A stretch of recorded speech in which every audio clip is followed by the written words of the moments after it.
بسم اللہ الرحمن الرحیم۔ محترم ناظرین، حضرت موسیٰ علیہ السلام حضرت خضر سے رخصت ہو کر جب اپنی قوم میں آئے تو لوگوں نے ان سے کہا، اے حضرت موسیٰ، آپ حضرت خضر علیہ السلام سے کون سا علم سیکھ کر آئے ہیں؟ وہ ذرا بیان تو کرو۔ حضرت موسیٰ علیہ السلام نے کہا کہ جو دیکھ کر یا سن کر آیا ہوں وہ تم سے بیان کرنے کے قابل نہیں ہے۔ وہ علم تو نبیوں کو ہی ہوتا ہے۔ جب 30 برس موسیٰ و ہارون علیہ السلام کو اس میدانی طیہ میں گزرے تو حضرت موسیٰ علیہ السلام پر وحی نازل ہوئی، اے موسیٰ، پلانے روز، پلانے وقت، پلانی جگہ ہارون کو اپنے پاس بلا لوں گا۔ جب ارشاد ہوا، موسیٰ علیہ السلام روز موعود کے منتظر رہے۔ جب وعدہ آیا، ہارون کو فرمایا، اے بھائی چلو اس میدان سے پلانی جگہ پر۔ پس دونوں حضرات اپنی قوم سے نکل کر ایک باغ میں گئے۔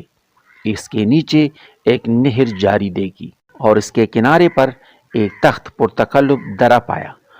حضرت ہارون علیہ السلام اس پر جا بیٹھے اور کہا، اے بھائی، یہ کیا خوب جگہ ہے، یہاں رہنا چاہیے۔ تب خدا کے حکم سے ملک الموت نے آ کر ان کی جان قبض کی۔ حضرت موسیٰ علیہ السلام نے یہ دیکھ کر بہت ہی افسوس کیا۔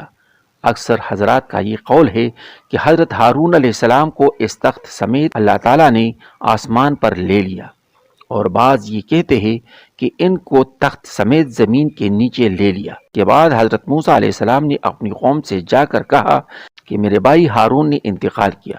یہ سن کر بنی اسرائیل نے حضرت موسیٰ علیہ السلام سے کہا کہ وہ مرے نہیں، شاید تم نے ہی مارا ہوگا۔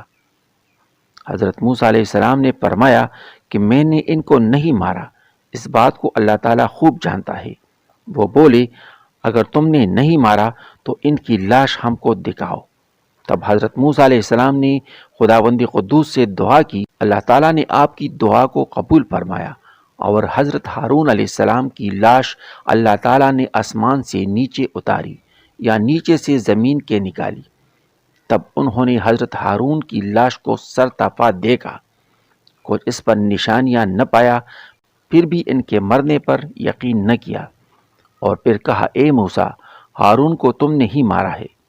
اس بات کو قوم نے حضرت موسیٰ علیہ السلام سے اس بات سے کہا کہ وہ قوم حضرت ہارون علیہ السلام کو زیادہ دوست رکھتی تھی۔ پھر حضرت موسیٰ علیہ السلام نے خداوند قدوس سے دعا مانگی۔ پھر اللہ تعالیٰ نے حضرت ہارون علیہ السلام کو زندہ کیا۔ حضرت ہارون علیہ السلام نے زندہ ہو کر اپنی قوم سے کہا کہ مجھے میرے بھائی نے نہیں مارا، میں تو خداوند قدوس کے حکم سے مرا ہوں۔